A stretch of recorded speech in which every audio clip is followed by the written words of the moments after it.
Welcome to the channel. आज lecture आम discuss करबा थायराइड फंक्शन टेस्ट उपर। एथिरे हमें थायराइड ग्लैंड तार लोकेशन फंक्शंस कौन कौन रोचे, hypothalamic pituitary thyroid axis thyroid hormones उपर डिटेल रे डिस्कस करबा। चैनल को नुआ विजिट करथिले सब्सक्राइब करी बेल आइकन टी को प्रेस करो जेमि नेक्स्ट लेक्चर मिस ना हो।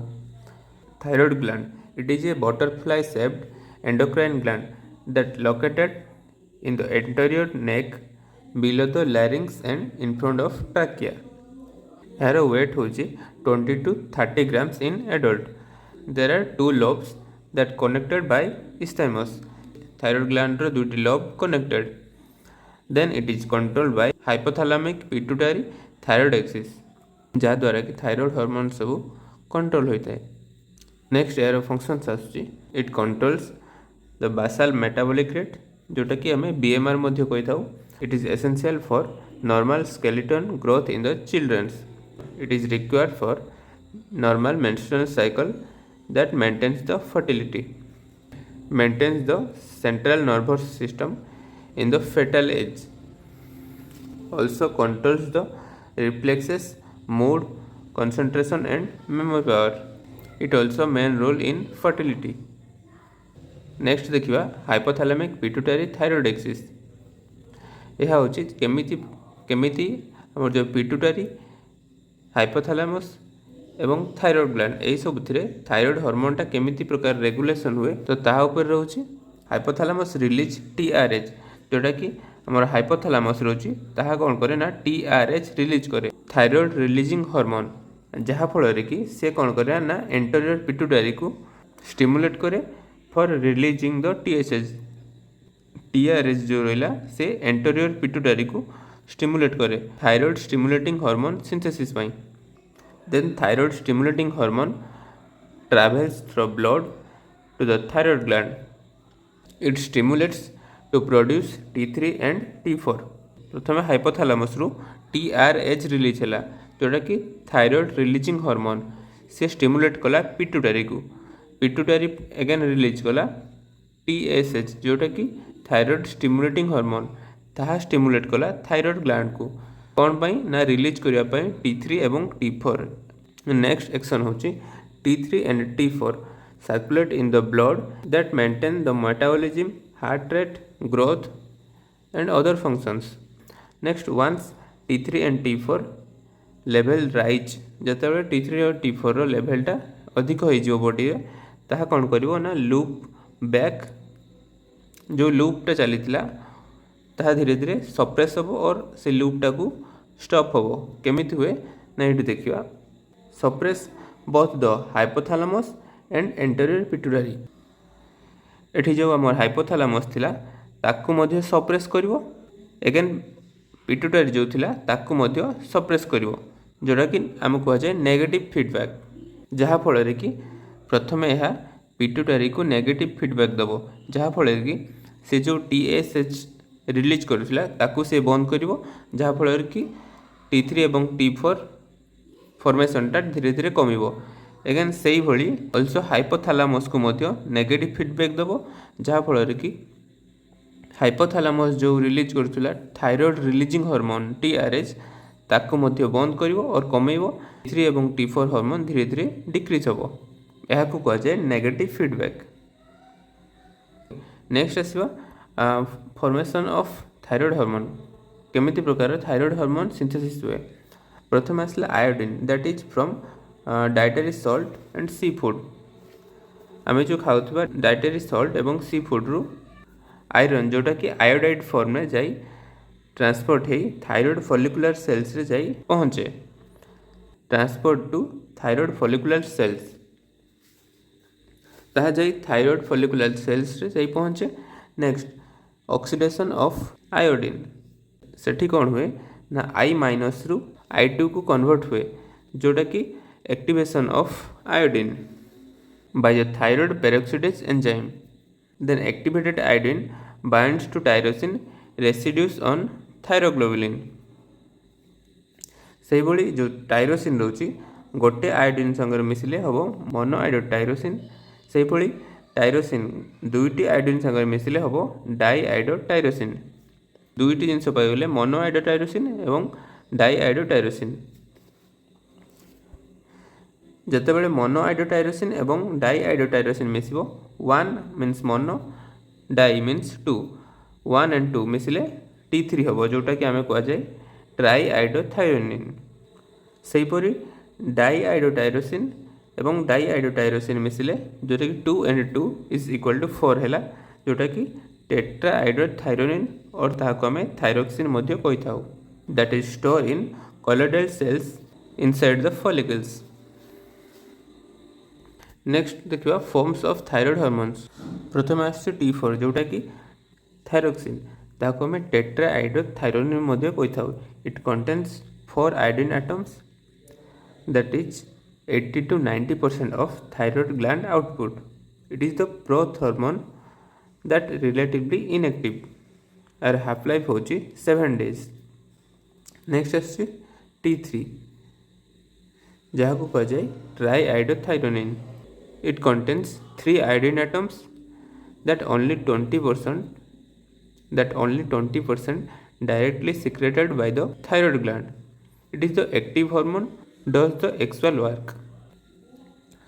And then आसছে free T3 and free T4 that is clinically most important. सेहीपरि total T3 एवं total T4 that affected by the TBG level जहाँकि TBG रो फुल फॉर्म होची thyroid binding globulin.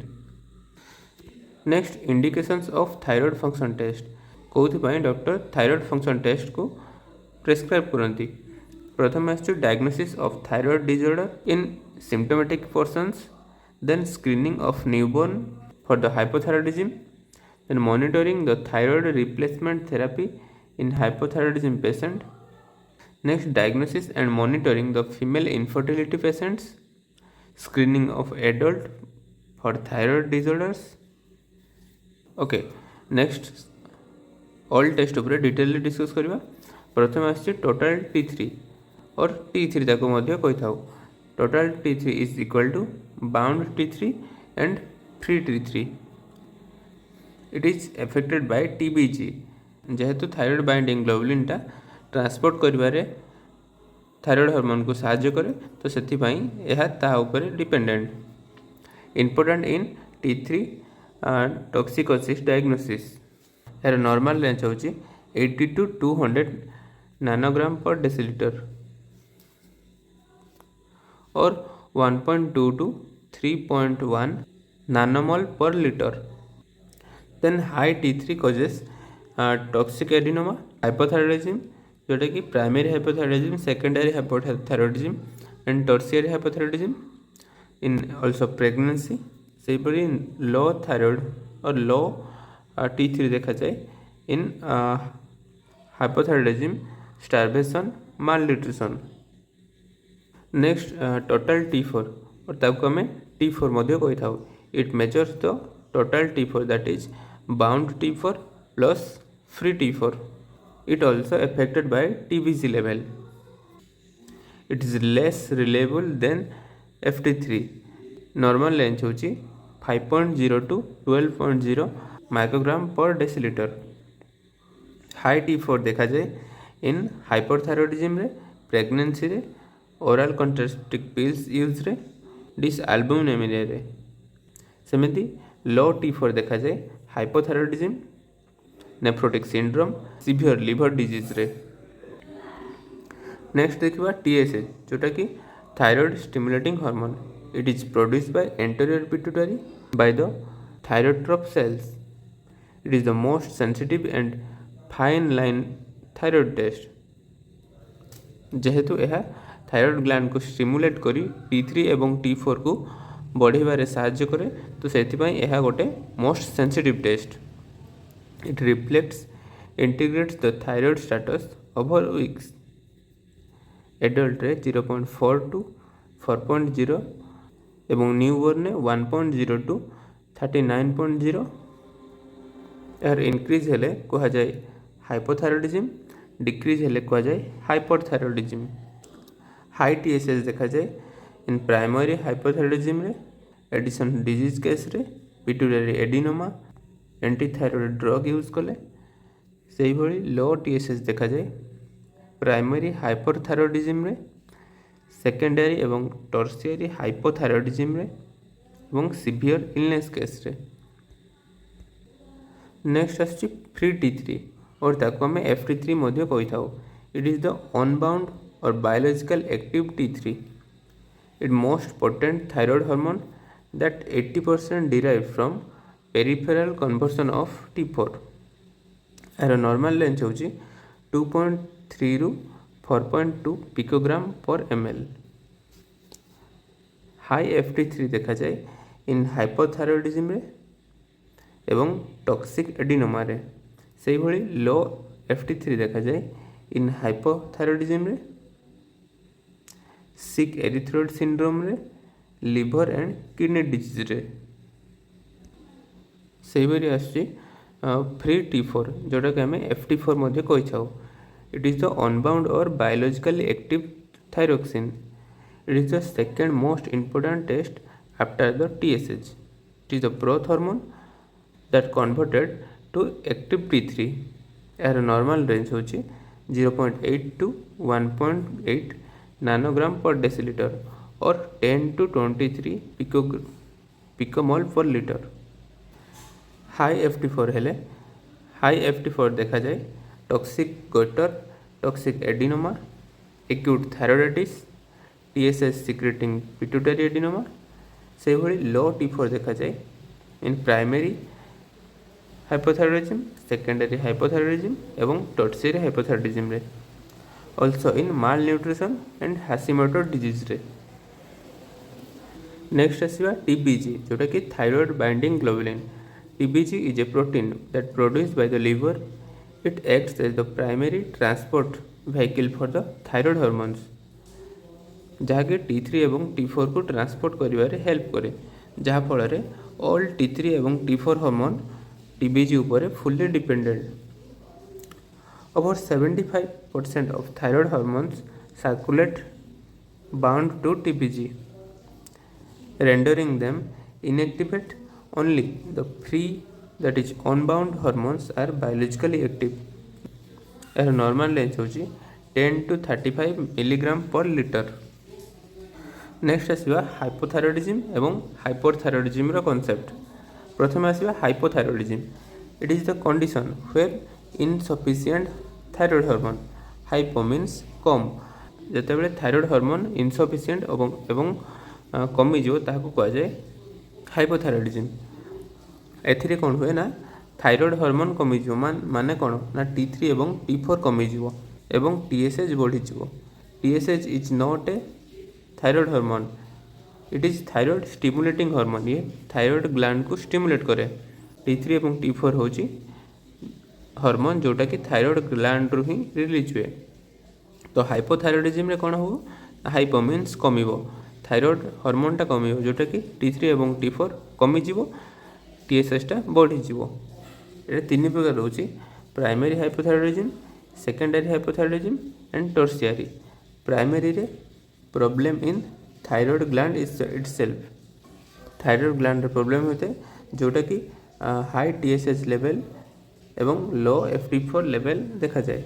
It causes by the thyroid gland damage, destroyed यही सब थी.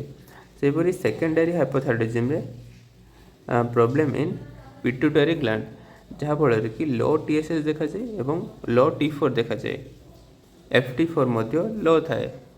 सेपरी tertiary hypothyroidism रे problem in hypothalamus, जहाँ फल कि लो TRH जोटा कि थायरॉयड रिलीजिंग हार्मोन डिक्रीज हुए, TSH कमी जाए एवं T4 मध्य कमी जाए. कजेस ऑफ हाइपोथायरॉयडिज्म रोची in Hashimoto thyroiditis, iodine deficiency, congenital hypothyroidism, pituitary adenoma, hypopituitarism यही सब थी हाइपोथायरॉयडिज्म देखा जाए.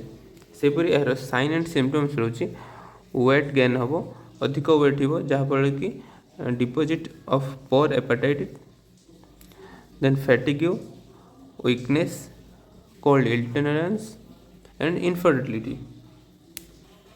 सेपरी हाइपरथायरॉयडिज्म रोची हाइपर मीन्स बढ़िबो जहाँफल कि the condition in which excess of thyroid hormone बढ़िबो माने कौन T3 एवं T4 टा बढ़िबो T3 T4 बढ़िबो माने TSH टा डिक्रीज हबो।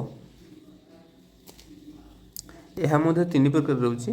प्रथम आसुची प्रॉब्लम इन थायराइड ग्लैंड जोटा कि प्राइमरी हाइपोथायरॉयडिज्म जहाँ द्वारा कि TSH कमिबो एवं FT3 FT4 T4 ये सब बढ़िबो।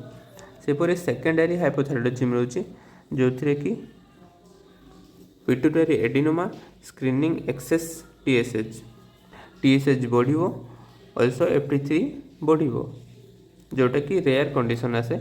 से भली सबक्लिनिकल हाइपोथायरॉयडिज्म रोचे जो थे लो TSH देखा जाए एवं नॉर्मल FT4 देखा जाए जोटा कि नो सिम्टोमेटिक और एसिम्टोमेटिक। यार सिम्पटम्स रोचे यार कजेस रोचे को केस रे देखा जाए toxic adenoma toxic multinodular goitre then Graves disease postpartum thyroiditis ये सब थी हाइपरथायरॉयडिज्म देखा जाए। यार साइन एंड सिम्पटम्स रोचे hypertension tachycardia high basal metabolic rate then heat intolerance एवं वेट लॉस मध्य देखा जाए। यही सब थिला हमर थायराइड फंक्शन टेस्ट उपरे लेक्चर एवं नोट्स वैल्यूएबल थिले लाइक एवं शेयर करो। नेक्स्ट लेक्चर रे हमें किडनी फंक्शन टेस्ट उपरे डिटेल डिस्कस करबा। चैनल को सब्सक्राइब कर बेल आइकन टी को प्रेस करो जेमिति नेक्स्ट लेक्चर मिस न हो। Thanks for watching.